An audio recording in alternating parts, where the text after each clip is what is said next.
What kind of adversity did you guys run into after when you was just running with just you and Cuban? Like, were you guys putting out tapes and like it just wasn't being received well, wasn't just getting plays, or like what was going on? Yeah, we was putting out mixtapes. It wasn't I mean the hood, every hood had it. I remember God rest his soul, I don't even like to talk about it, but I remember I put it in K Slay hand and he didn't want to take it out my hand. He's like, nah, Gilly, I can't touch that. I'm like, word, and me and him ain't talked for a little minute, but then we spoke again. But you know, I respected it. At that time I was like, word, I ain't talked to him no more. I ain't talked to him no more. But then when we did Bang Bang Boogie, you know, he came around and I spoke to him then. And I was just like, that shit was whack what you did, dog. But I get it. That's how you felt. That's how you felt you was gonna get on. Oh, bro. In this world, you need a sponsor. To get into a certain society, you need a sponsor. You know, if you don't have a sponsor, if you're not sponsored by someone, even if you're a up and coming star basketball player, to get that super contract, you need to be sponsored by an agent. No, So what was K Slay's response when you said that that was fucked up what you did? I don't know what his response was. He God rest his soul. He gone now, but he was just. I was like, word. He was like, oh, okay. I'm like, word, dog. I just turned around and I walked away from him. I'm like, I get it. I mean, it's no more conversation. We was doing things together at that time too. What happened with Bang Bang Boogie? Because it was looking like it was about to take off. I don't know. I don't know. It was about to take off, but then one day we on Billboard magazine, 50 Cent promoting us, and then the next day the feds take down three-quarters of the rappers on some indictment on some gang shit, and two of them beat the trial, and two of them did time. One of them is still doing time. S1, free S1 to God. That's my dog. Hocus, you know. But as soon as come on, who could do that? Who could put three of the most talented Bronx rappers together with two great up and coming rappers and create a situation? God rest so my brother P.O. when we put that together with Hocus. But you got Lord Tariq, you got My Son, you got Cuban Link. Those are come on, that's the big three. You got the big three.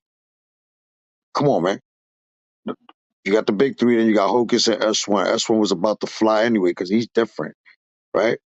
So you got the big three with the with the two new ones coming up. It was over. Bang Bang Boogie was crazy. Then from one day it went from Billboard, and then the next day Feds took like three-quarters of them niggas down of the team. But they beat it. They beat their trial, but they had to fight for 5 years to beat their trial. So we lost 5 years. Yeah, that definitely slowed down the momentum. And obviously, that look from 50 was a good look, too. Right? Right. And that's why. And they asked, I had a meeting not with him, but with Yayo. He was like, "Yo, you know, I guess I had to have a meeting with him before I met with Fib." He was like, "What y'all want?" I said, "Bro, we just want through the door. We just want to do music. We just want to get it through the door. Put that music out. You know what I mean? Whether it's with G Unit, we would love it. We would love to be a part of this. You know what I mean? And we was gonna come out with hits, and then after that, you already know, Bang Bang Boogie, the label would have had every Bronx rapper coming out right now, and organizing it maybe to the level that I taught you, where maybe the label would have created a union where any rapper that came to the label would definitely have some social security after his tenure. Right. You feel me? Like niggas is not dumb out here, dog. That's what people understand. Like I can speak the hood language all day long, bro, but bro, niggas is versed. You know what I mean? Like, come on, dog. Like, look at 50. Look what he said. He said he ain't have to go to Harvard, but everybody that works for him is in Harvard. It's the same thing. We all have the same hood thoughts. We're all from the block. Everybody had a dream. You only there. You just hustle what you got growing up. Like, you know what I mean? Like, and if you grew up in the South Bronx where everything was predominantly heroin growing up, what 9 times out of 10, what you gonna be doing? You're gonna be a heroin dealer. You know what I mean? You're gonna be in the drug game. That's before crack. So come on, man. So that's what New York was. New York was a moneymaker in the streets of the epidemic of drugs, but New York niggas did it different. The Chicago niggas did it different. LA niggas did it different. The niggas did it their own way, but they did it. And they always flew back and forth. Money niggas travel. What was the experience like with Yayo? Was there like any possible signing with G Unit?